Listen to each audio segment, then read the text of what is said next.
Assalamualaikum warahmatullahi wabarakatuh. Telah sampai kepada saya sebuah video pendek di mana Ustaz Azhar Idrus membicarakan tentang kepentingan ziarah kubur. Video ini saya dapat melalui WhatsApp dan saya tidak dapat mengesan sumbernya. Jadi saya tidak dapat berikan link kepada sumber video terbabit. Ayuh kita dengar, kemudian saya berikan ulasan dan react. Kita tengok hari Jumaat, ada hari kubur. Ada tak? Tak. Ada orang pergi tau. Tu makin hilang. Nak makin hilang. Makin hilang. Ramai. Pasal apa orang lagi? Pasal ramai orang pandai lah. Ada baca rumah boleh kak. Ada tak jawab gitu? Dia tidak pergi. Duduk rumah pun kita doa apa kak? Beruk punya orang. Orang ni nak canggah Nabi Muhammad Sallallahu Alaihi Wasallam. Nabi kata Zul Gi. Dia pergi jawab, duduk rumah dah pegak. Beruk punya manusia ni. Orang yang duduk rumah tak pegak tu orang uzur. Tak boleh jalan, orang buta, susah nak pergi kubur. Di rumah boleh, payah menyusahkan diri. Orang jauh daripada kubur ibu apa, kubur mak Bukit Tunggal, anak duduk Singapura. Barulah orang panggil di rumah pun siapa. Tapi dah kalau dekat, anak beruk tak pergi kubur mak. Kita boleh beruk 30 tahun naiknya. Naik motor sama. Bini tak naik hari-hari dengan beruk. Beruk naik sama dengan tuan beruk tu baiknya, betul tak? Tapi bila dia mati, beruk tu pergi tak kubur? Pergi tak? Mana-mana anak dah pergi kubur ayah, anak beruk. Dia terasa kata biar sentap. Dia gitu. Nah, kan Nabi kata bila dia ziarah orang sedang hati. Jawab salam dan sebagainya. Okey, kita sudah pun mendengarnya. Sebelum mengulas, ingin saya minta jasa baik para penonton untuk menjaga adab apabila ingin memberi komen. Ayuh kita jadikan video ini sebagai sarana menambah ilmu dan bukan pula selainnya. Baik, ulasan pertama. Ustaz menyebut tentang tiada lagi orang yang ziarah kubur pada hari Jumaat. Tentang ziarah kubur hari Jumaat, ada beberapa kemungkinan yang dimaksudkan oleh Ustaz. Kemungkinan pertama, Ustaz merujuk kepada sebuah riwayat yang masyhur tersebar di lisan sebahagian agamawan bahawa waktu yang dianjurkan untuk ziarah kubur ialah pada hari Jumaat, Sabtu dan Ahad. Bahkan ditambah kononnya, roh ibu dan bapa tunggu di kubur menantikan anak-anak datang ziarah pada 3 hari tersebut. Riwayat ini meskipun masyhur, tidak dapat dikesan sumbernya, apatah lagi untuk dinilai darjatnya. Jika di kalangan para penonton ada yang mengetahui sumber dan darjatnya secara pasti, maksudnya tahu rujukan, tahu darjat. Jangan forward balik video-video tu, saya maklum video tu. Tetapi mengetahui sumbernya dan darjatnya secara pasti, harap dapat dikongsikan bersama. Sementara itu, abaikan riwayat ini kerana ia tidak dapat dikesan.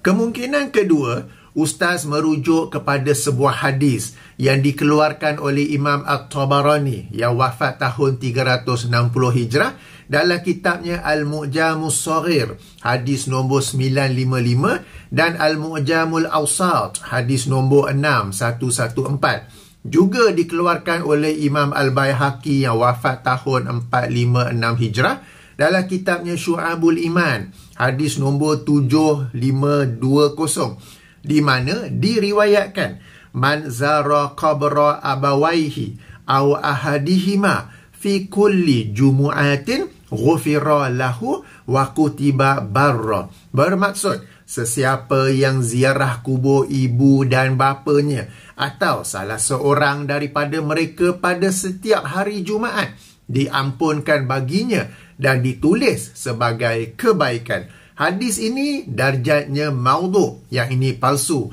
Sila rujuk penjelasan Syekh Al-Albani rahimahullah yang wafat tahun 1420 Hijrah dalam Silsilatul Ahadis Ad-Dha'ifah wal Maudhu'ah, hadis nombor 49. Kemungkinan ketiga, Ustaz menyebut Jumaat kerana kebetulan di negeri beliau, yakni Terengganu, Jumaat adalah hari cuti.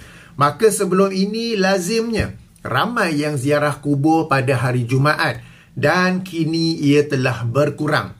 Saya harap kemungkinan yang ketiga inilah yang dimaksudkan oleh Ustaz Azhar Idrus. Ini kerana apabila Rasulullah SAW menganjurkan ziarah kubur, baginda menganjurkannya secara umum tanpa khusus pada hari tertentu. Justru boleh ziarah kubur pada mana-mana hari tanpa adanya keyakinan hari tertentu memiliki kelebihan tertentu untuk melakukan ziarah. Jika hari itu dipilih kerana ia merupakan hari cuti, maka dipersilakan. Baik, ulasan kedua. Ustaz menyebut bahawa pada masa kini orang sudah pandai sehingga tidak lagi ziarah kubur kerana mereka membaca Al-Quran di rumah. Saya berkata, orang masa kini memang sudah pandai atas dua sebab. Sebab pertama, terdapat khilaf di kalangan ahli ilmu tentang membaca Al-Quran di kubur. Ada yang membolehkannya dan ada yang tidak. Saya sendiri telah menjelaskan perkara ini dalam sebuah video lain yang turut mengulas ke atas Ustaz Azhar Idrus. Link saya berikan dalam kotak description. Di antara dua pendapat ini, keluar daripada khilaf dengan tidak membaca Al-Quran di kubur adalah sememangnya tindakan yang bijak. Sebab kedua, para ulama juga berbeza pendapat tentang menghadiahkan pahala bacaan Al-Quran kepada orang yang sudah meninggal dunia. Ada yang berkata ia bermanfaat kepada si mati, ada yang berkata ia tidak bermanfaat kepada si mati. Saya telah menjelaskannya secara panjang lebar dengan dalil serta hujah masing-masing pihak dalam buku saya 90 pelajaran tentang bid'ah. Dipersilakan merujuk ke sana. Baik, bagi para ulama yang berpendapat ia bermanfaat kepada si mati, ia bukanlah dengan melaksanakan majlis penghantaran pahala seperti kelaziman sebahagian masyarakat kita.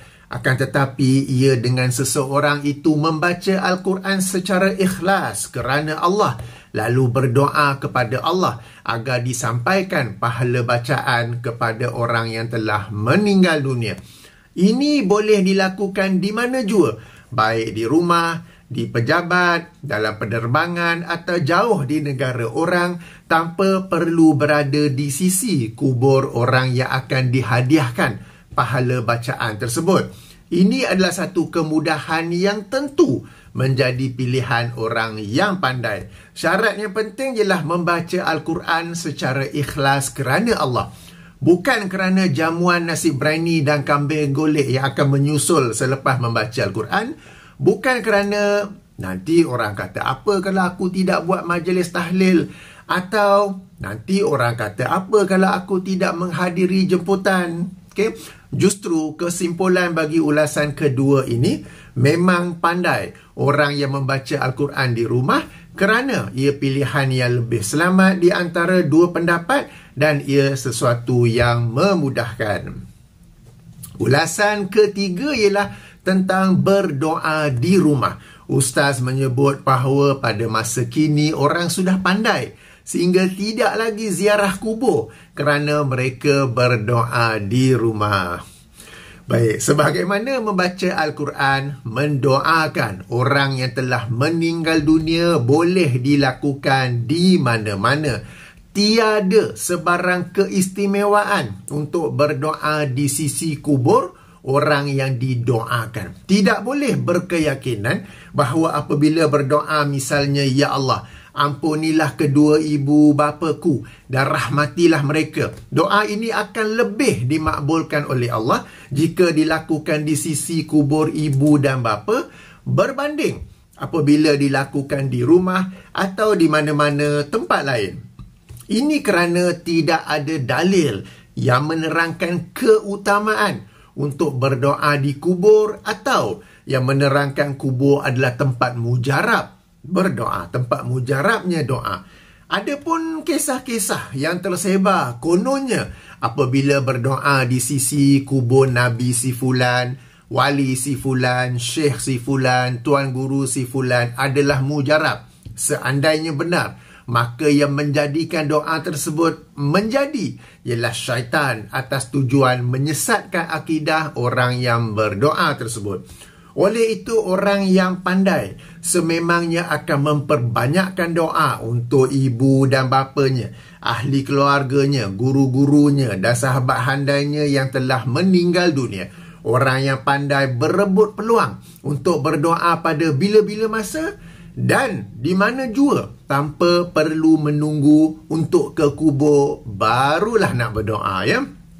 Okey, ulasan keempat. Ustaz menyebut bahawa orang seperti ini, yang membaca Al-Quran dan berdoa di rumah, telah menyanggahi Rasulullah sallallahu alaihi wasallam yang menganjurkan umatnya untuk ziarah kubur.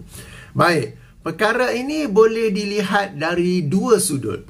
Sudut pertama, ada yang beranggapan tujuan anjuran ziarah kubur ialah membacakan Al-Quran dan mendoakan ahli kubur sehingga sesiapa yang melakukannya di rumah atau di mana-mana tempat lain telah menyanggahi Rasulullah sallallahu alaihi wasallam.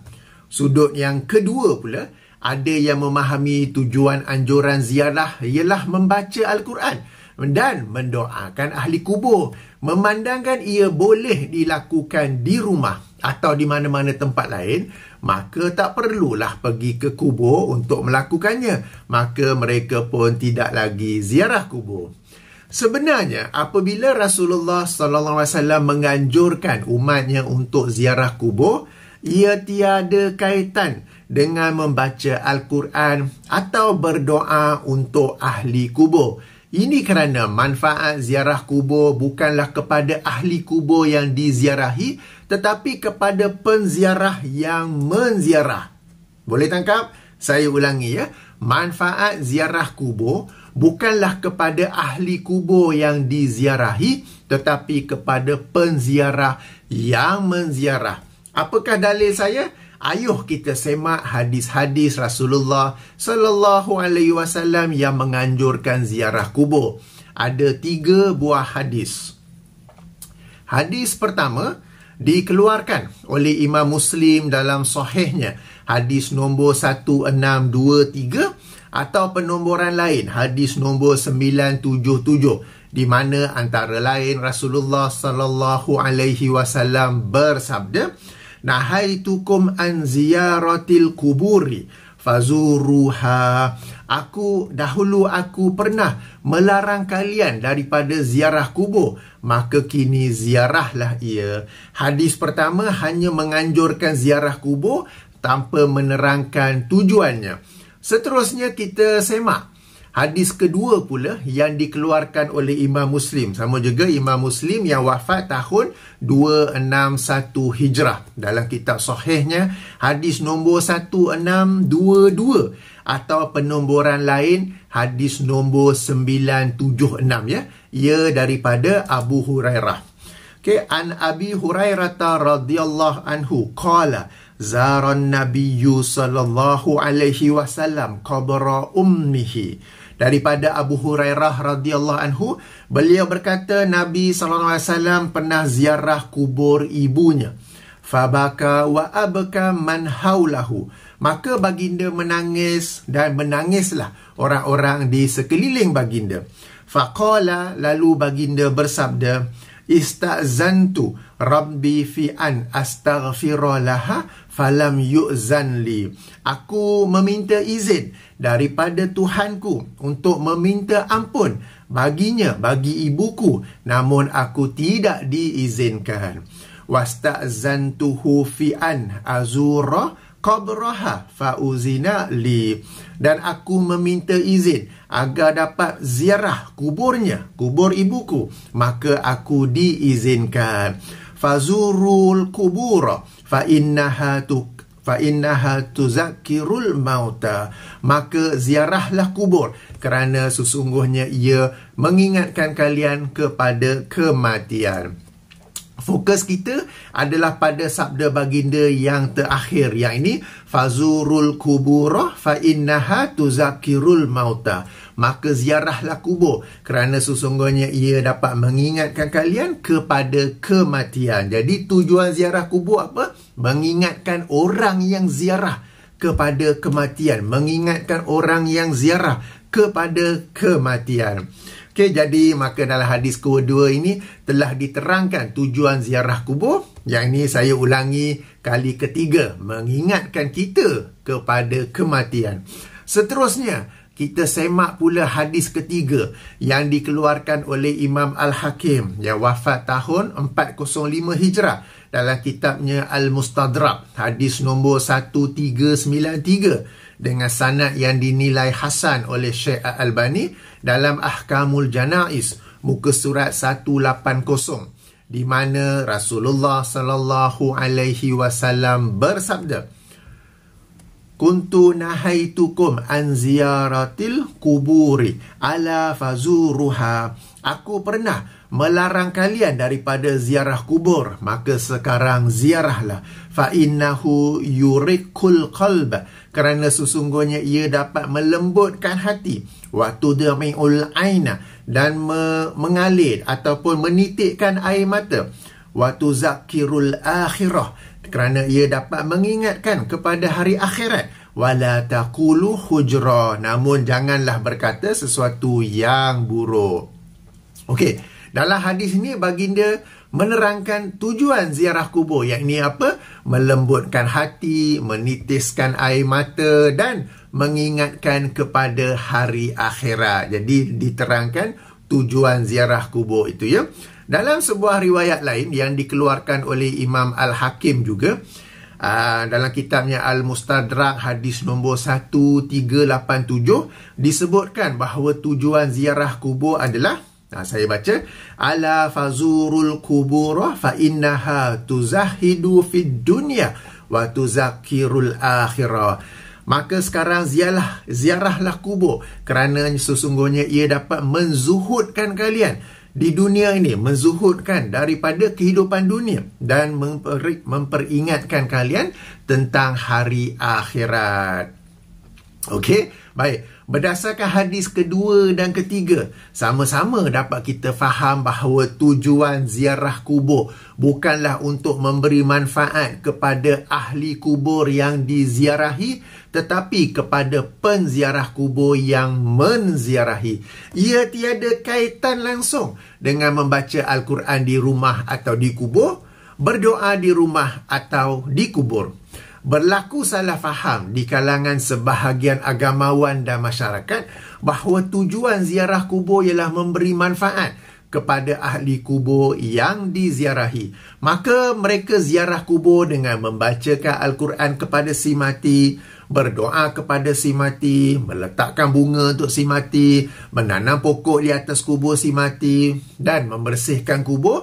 Kemudian mereka pulang dengan perasaan puas kerana telah melakukan yang terbaik untuk si mati. Padahal semua itu bukanlah tujuan Islam menganjurkan ziarah. Mereka pulang tanpa mereka sendiri mengambil iktibar, mengingati kematian, mengingati hari akhirat, melembutkan hati dan zuhud kepada kehidupan dunia. Sebab zuhud di sini apa? Bila kita tengok kubur, tengok orang telah mati, kita sendiri akan ingat, aku ni dalam dunia dah himpun benda banyak-banyak, buat apa?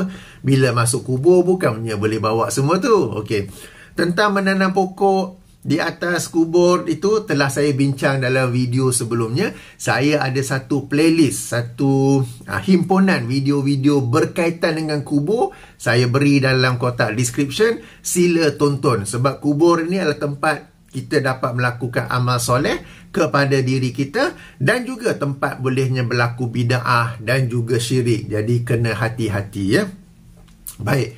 Ulasan kelima, Ustaz menyebut bahawa tidak mengapa jika yang membaca Al-Quran dan berdoa di rumah adalah orang yang uzur, sakit kaki atau buta, kerana sukar untuk mereka ini pergi ziarah kubur. Juga untuk orang yang berada di lokasi jauh dari kubur ibu dan bapanya sehingga tidak dapat menziarahi kubur. Jadi tak mengapa. Saya katakan, sememangnya tak mengapa membaca Al-Quran dan berdoa di rumah untuk orang yang sudah meninggal dunia, baik bagi yang sihat mahupun yang uzur, baik yang memiliki kemudahan atau kesukaran. Ini kerana ziarah kubur tiada kaitan dengan membaca Al-Quran dan berdoa untuk orang yang sudah meninggal dunia. Mengingati kematian dan akhirat tidak terhad kepada satu cara, tidak terhad kepada ziarah kubur sahaja, tetapi meluas kepada beberapa cara lain, seperti rambut yang sudah putih, janggut yang sudah putih pun kira juga, kesihatan yang semakin merudum, mentadabur Al-Quran dan membaca hadis-hadis serta mendengar pesanan para ulama tentang kematian dan hari akhirat. Adapun bagi orang yang berada di lokasi jauh dari kubur ibu dan ayahnya, ini juga merupakan satu salah faham. Diulangi bahawa tujuan ziarah kubur adalah mengingati kematian dan hari akhirat serta melembutkan hati dan zuhud daripada kehidupan dunia. Semua ini dapat dicapai dengan menziarahi mana-mana kubur, baik kubur ibu dan bapa sendiri atau sesiapa lain, baik kubur orang Islam maupun kubur orang bukan Islam. Jangan terkejut saya sebut kubur orang bukan Islam. Bukankah dalam hadis sahih Muslim yang kita baca tadi daripada Abu Hurairah radhiyallahu anhu, Rasulullah sallallahu alaihi wasallam menziarahi kubur ibunya yang bukan Islam? Cuma apabila ziarah kubur orang bukan Islam, tidak perlu mengucapkan salam atau mendoakan mereka. Bahkan menziarahi kubur tidak semestinya kena masuk dalam kawasan perkuburan. Boleh juga sekadar melintas di tepinya kerana ia sudah cukup untuk mencapai tujuan mengingatkan diri daripada kematian dan hari akhirat. Oleh itu, apabila sedang memandu misalnya, berbasikal atau berjalan dan anda melintasi kawasan perkuburan kaum bukan Islam, tak perlu pejam mata atau terus mengalih pandangan atau astaga ke apa ke tak. Kita ambil manfaat, kita ambil iktibar. Jadi tetaplah pandang ke kawasan perkuburan kaum bukan Islam tersebut dan ambillah peringatan daripadanya. Justru bagi orang yang berada di lokasi berjauhan dari kubur ibu dan bapanya, anda tetap dianjurkan menziarahi mana-mana kubur berhampiran. Ziarahlah atas tujuan mengingati kematian dan hari akhirat serta melembutkan hati dan zuhud dunia. Sudah tentu ia tidaklah sama dengan menziarahi ahli kubur yang tersayang. Namun janganlah lokasi anda yang berjauhan dijadikan alasan untuk langsung tidak ziarah kubur, atau apabila melintasi berhampiran kawasan perkuburan bukan Islam, tidak langsung diambil iktibar, tidak langsung diambil peringatan daripadanya.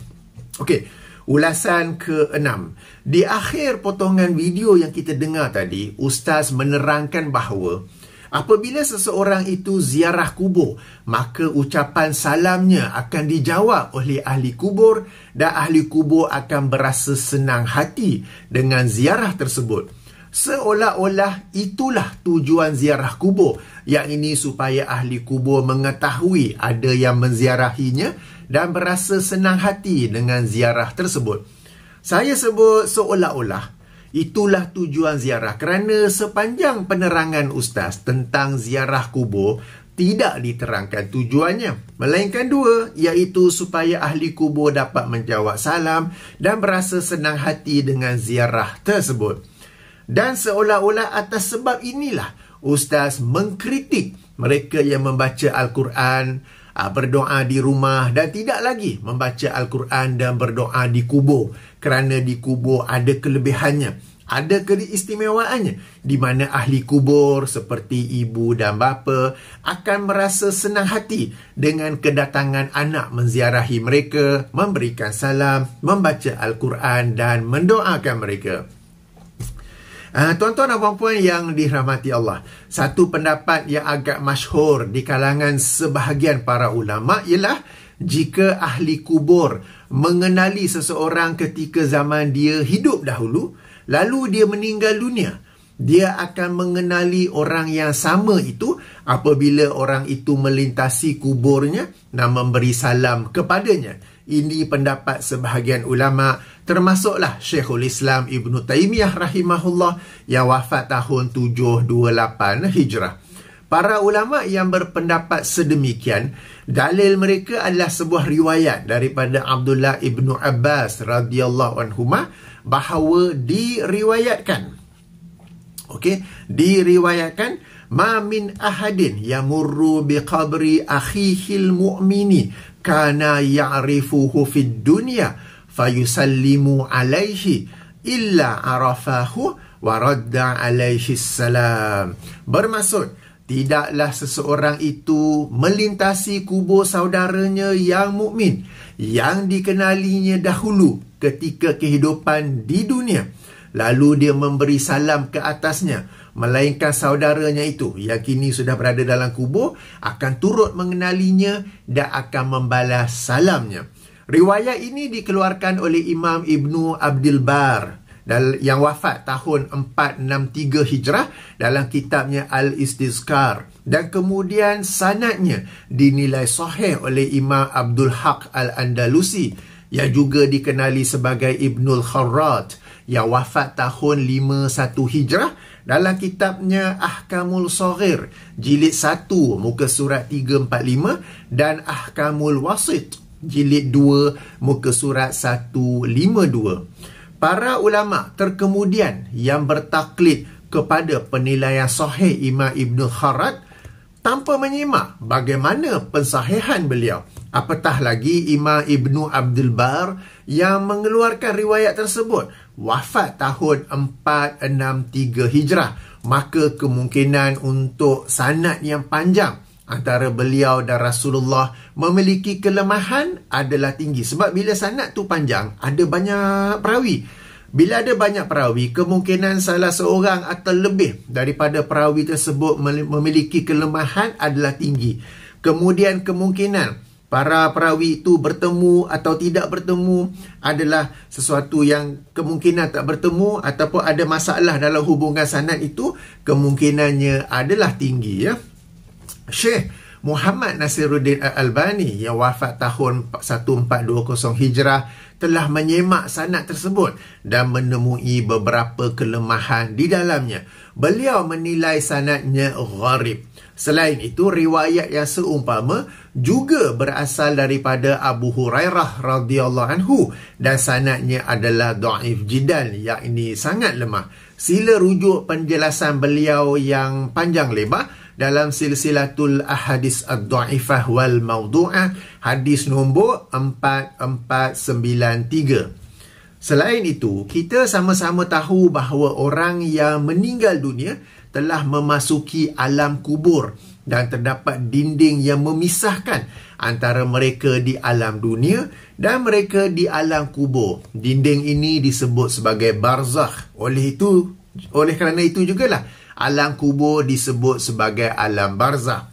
Justru jika hendak dikatakan mereka di alam kubur dapat mengetahui orang di alam dunia yang menziarahi mereka, memberi salam kepada mereka dan berasa senang hati dengan kehadiran mereka yang menziarahi, kita perlukan kepada dalil yang disepakati kesahihannya, dan dalil seperti itu tidak ada. Apa yang ada ialah dalil yang hanya disahihkan oleh seorang yang bernama Imam Abdul Haq Al-Andalusi yang juga dikenali sebagai Ibnul Kharrat. Siapa di sini di kalangan para penonton yang pernah mendengar nama beliau? Meskipun kita menghormati beliau sebagai seorang ulama, pensahihan beliau rahimahullah bukanlah seumpama pensahihan Imam Al-Bukhari atau Imam Muslim sehingga kita boleh menerimanya secara terus begitu sahaja. Di sini mungkin akan ada yang kata, pendaifan oleh Syekh Al-Albani pun tak boleh diterima begitu saja. Ada beza di sini. Imam Ibn Kharrat ketika mensahihkannya, beliau sekadar berkata sanadnya sahih. Itu saja. Tanpa penjelasan kenapa beliau mensahihkannya. Berbeza dengan Syekh Al-Albani, apabila beliau berkata sanadnya gharib, beliau menerangkan kenapa beliau berkata atau kenapa beliau menilai sanad itu adalah gharib. Jadi ada penjelasannya Berbanding penjelasan Imam Ibn Kharat yang sekadar berkata sanadnya sahih tapi tak ada penjelasan. Okey, kalau Imam Al-Bukhari yang kata hadis ni sahih, Imam Muslim yang berkata hadis ni sahih, okey, kita terima tanpa mempersoalkannya. Tetapi apabila Imam Ibn Kharat yang wafat kurun ke-6 Hijrah berkata sahih, kita nak tahu macam mana beliau mensahihkannya. Bila tak ada penjelasan, tetapi penjelasan pihak yang mendaifkannya ada, maka sebab itulah saya mengunggulkan penjelasan pihak yang mendaifkannya. Bukan semata-mata kerana saya ni pro Albani ke, Albani kata je saja terus betul. Tak, ya, sama ada penjelasan atau tidak ada penjelasan. Baik, demikianlah 6 ulasan saya. Sebelum berakhir, sedikit kesimpulan ya. Pertama, tidak ada hadis sahih mahupun hasan yang menganjurkan ziarah kubur pada hari Jumaat atau Jumaat, Sabtu dan Ahad. Justru kita boleh ziarah kubur pada mana-mana hari, pada bila-bila hari saja ya. Kedua, boleh mendoakan orang yang kita sayangi yang sudah meninggal dunia di mana jua. Tidak ada dalil bahawa doa di sisi kubur mereka adalah lebih baik atau lebih dimakbulkan berbanding doa di tempat lain. Demikian juga bagi mereka yang memilih pandangan adalah bermanfaat untuk menghadiahkan pahala bacaan Al-Quran kepada orang yang telah meninggal dunia. Anda boleh melakukannya di mana jua.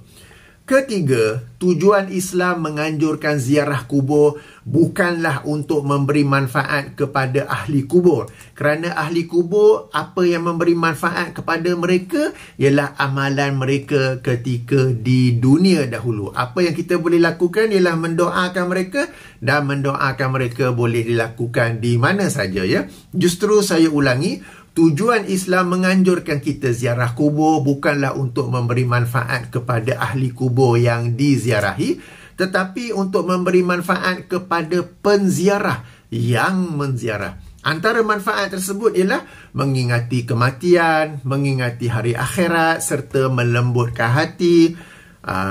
Melembutkan hati antaranya sampai menitikkan air mata dan zuhud daripada kehidupan dunia. Keempat, tujuan ziarah kubur sebagaimana kesimpulan ketiga tadi dapat dicapai di mana-mana kubur, baik perkuburan Islam atau bukan Islam. Ia tidak terhad kepada kubur ahli keluarga tersayang, meskipun kita akui kubur ahli keluarga tersayang lebih dekat dan istimewa di hati. Kelima, terdapat riwayat yang menerangkan ahli kubur mengetahui siapa yang menziarahinya dan akan membalas salam orang yang menziarahinya. Riwayat ini meskipun masyhur, perlu disemak semula kesahihannya. Keenam, seorang agamawan sepatutnya menganjurkan sesuatu amal soleh atas tujuan yang betul. Ayuh kita memudahkan dan jangan menyusahkan. Ayuh kita memudahkan dan jangan ayuh kita menggembirakan dan jangan menakutkan. Baik, saya akhiri dengan subhanakallahumma wa bihamdika asyhadu an la ilaha illa anta astaghfiruka wa atubu ilaika. Assalamualaikum warahmatullahi wabarakatuh.